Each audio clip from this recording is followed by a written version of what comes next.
Hola, buenas noches. ¿Cómo están? Tanto tiempo. ¿Qué dicen? ¿Hay alguien por allí? Bueno, espero que el frío no los trate demasiado mal. Fue un fin de semana gélido en Buenos Aires. Por suerte va a calmarse en la semana y va a haber sol. Así que no va a ser tan tremendo.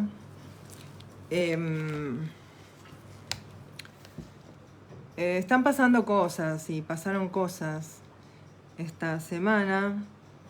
Estuve mirando algunos contenidos que muchas veces pensé que me gustaría compartir con ustedes. En su momento no me atreví, no sé, pero ahora, bueno, se dieron las cosas de tal modo que les voy a hablar de varias cosas a la vez y les voy a recomendar a un escritor que no les recomendé nunca. Y que tiene mucho que ver con lo que estamos viviendo y con lo que pasó en esta semana. Bueno, empecemos por ahí. ¿Qué pasó esta semana? Leí que se retiró, se jubiló de su tarea docente de décadas en Puan, Daniel Link, profesor de literatura del siglo XX y escritor con varios libros publicados. Tuve la suerte enorme de cursar esa materia en Puan con él, literatura del siglo XX, y le debo a esa cursada y al programa que había armado Daniel en ese momento, hace ya varios años, muchos años, le debo el descubrimiento de grandes escritores, no solo que yo no había leído nunca antes, sino que ni siquiera sabía de su existencia en ese momento. Con lo cual la sorpresa, la fascinación fue doble por descubrirlos y por leerlos. Bueno, ¿qué estuve mirando también en estos días? Que les recomiendo, no sin antes pedirles disculpas por hacerlo, porque no es algo muy agradable de ver, pero que sí puede ser esclarecedor a la hora de entender ciertos fenómenos que atraviesa la humanidad en distintos lugares del mundo en este momento, como el recrudecimiento del racismo, de la violencia, el resurgimiento de las extremas derechas y todo el sistema de control y de represión que suelen instalar. Bueno, estuve viendo una miniserie en Netflix que se llama Hitler y los nazis. El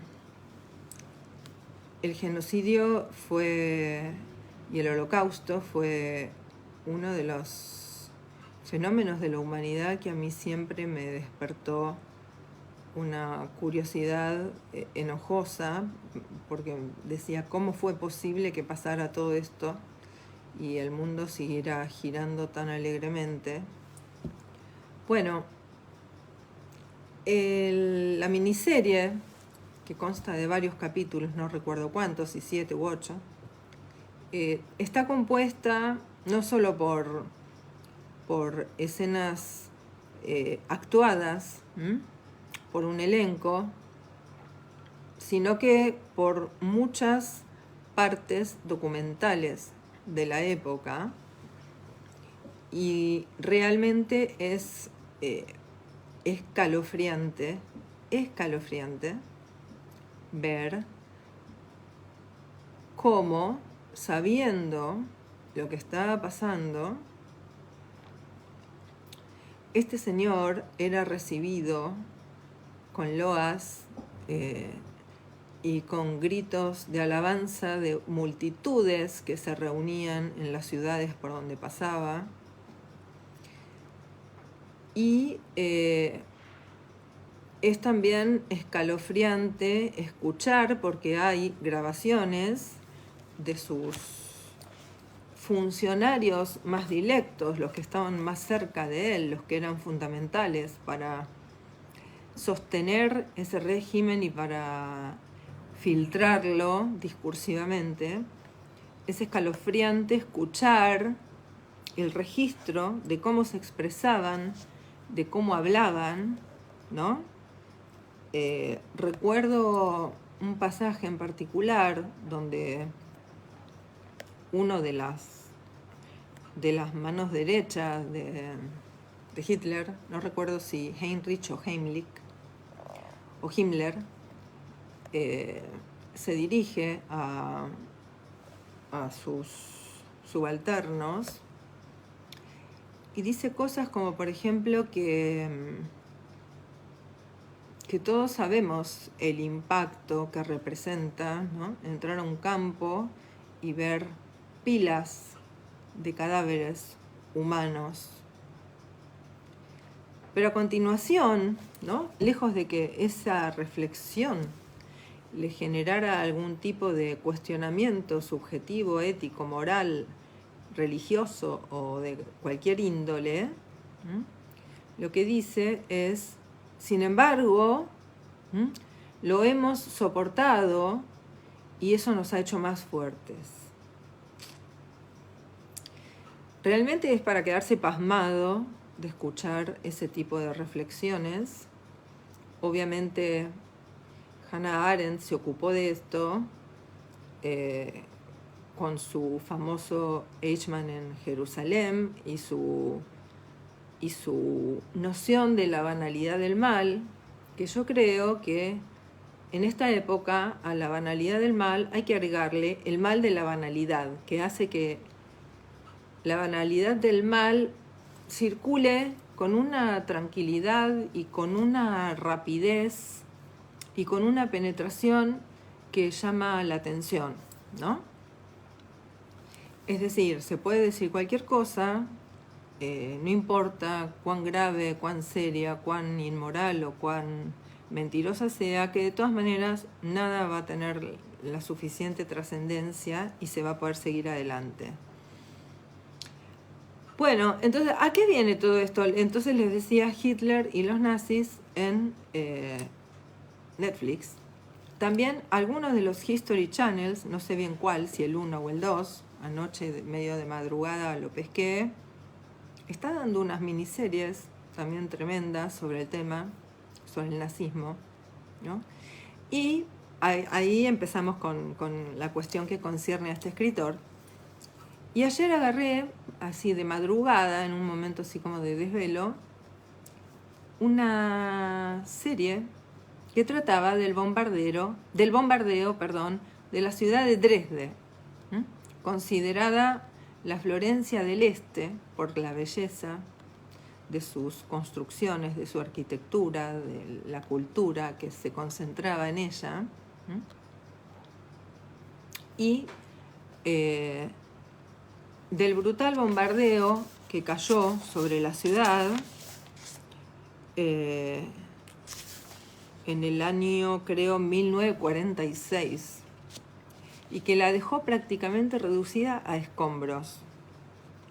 Esta serie se ocupaba, digamos, de los sobrevivientes del estado de hambruna, de desamparo en el que vivían, donde estaban todos contra todos, y el que podía explotaba al que estaba un poquito peor, ¿no?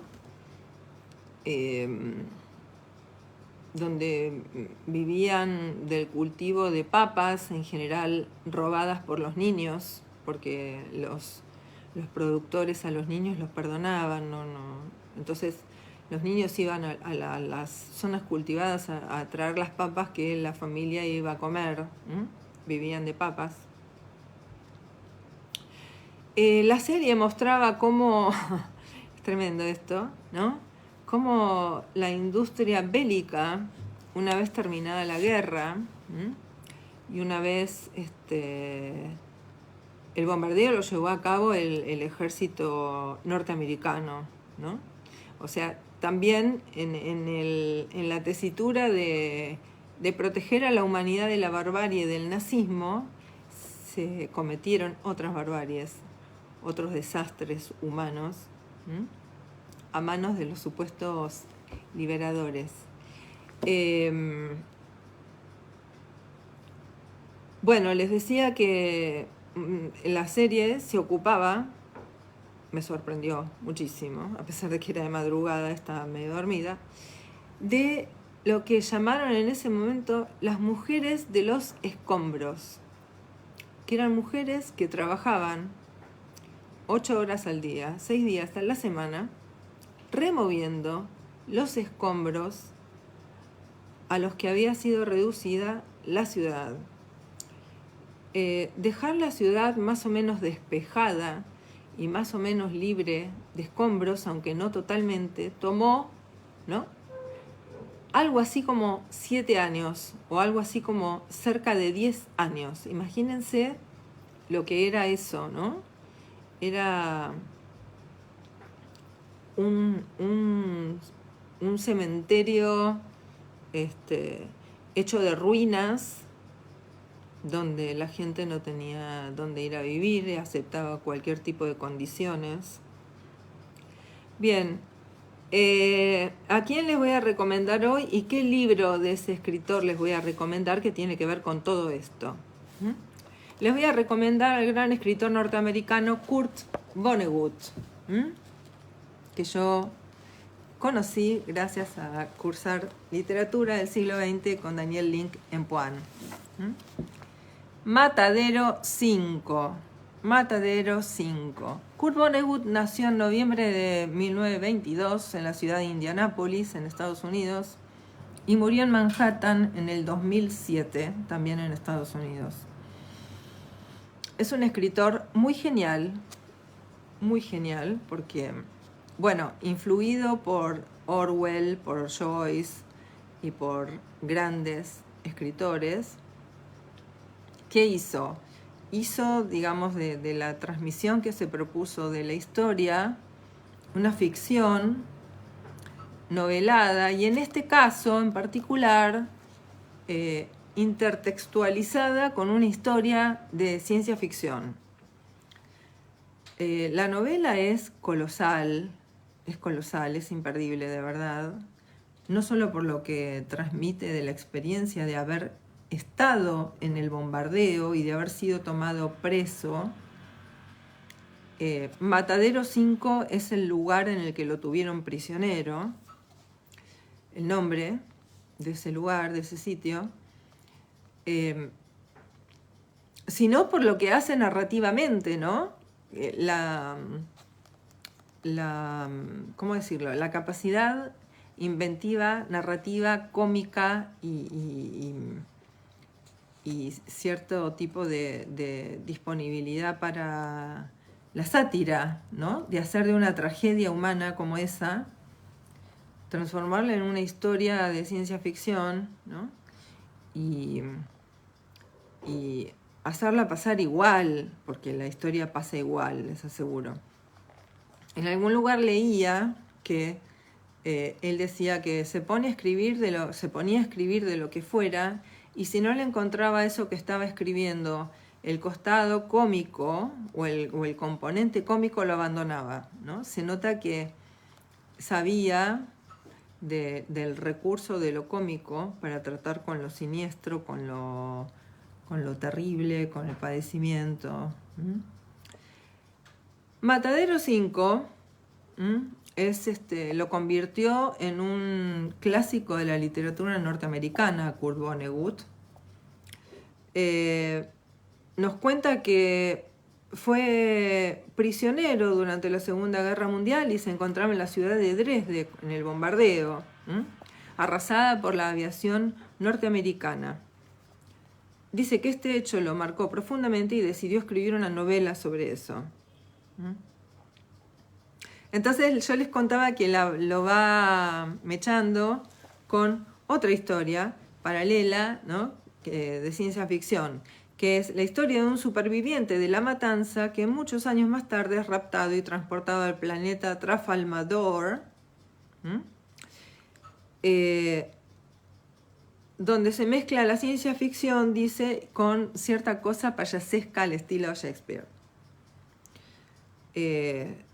Humor negro, ¿no? Está presente también en la novela, y el autor ha afirmado que lo cómico es parte tan integral en mi vida que empiezo a trabajar en una historia, esto que les contaba recién, sobre cualquier tema, y si no encuentro elementos cómicos, la dejo. Matadero 5 es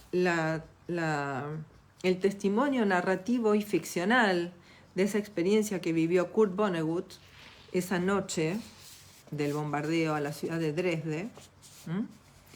Y yo hoy quería recomendarles esta novela y todo lo que les conté, porque, a ver, no es un gran consuelo, ¿no? Pero saber que la humanidad siempre fue capaz de atrocidades, siempre fue capaz de asesinatos en masa, y de justificarlos y de hacerlos pasar por lo que hacía falta hacer para que estuviéramos mejor, para que todo anduviera mejor, ¿no? Y por el bien de todos. No es un consuelo, les decía, pero ayuda a pensarlo con otra perspectiva, creo yo, o al menos a mí me aporta eso, ¿no? Matadero 5 o La Cruzada de los Niños es el libro del que yo les quería hablar.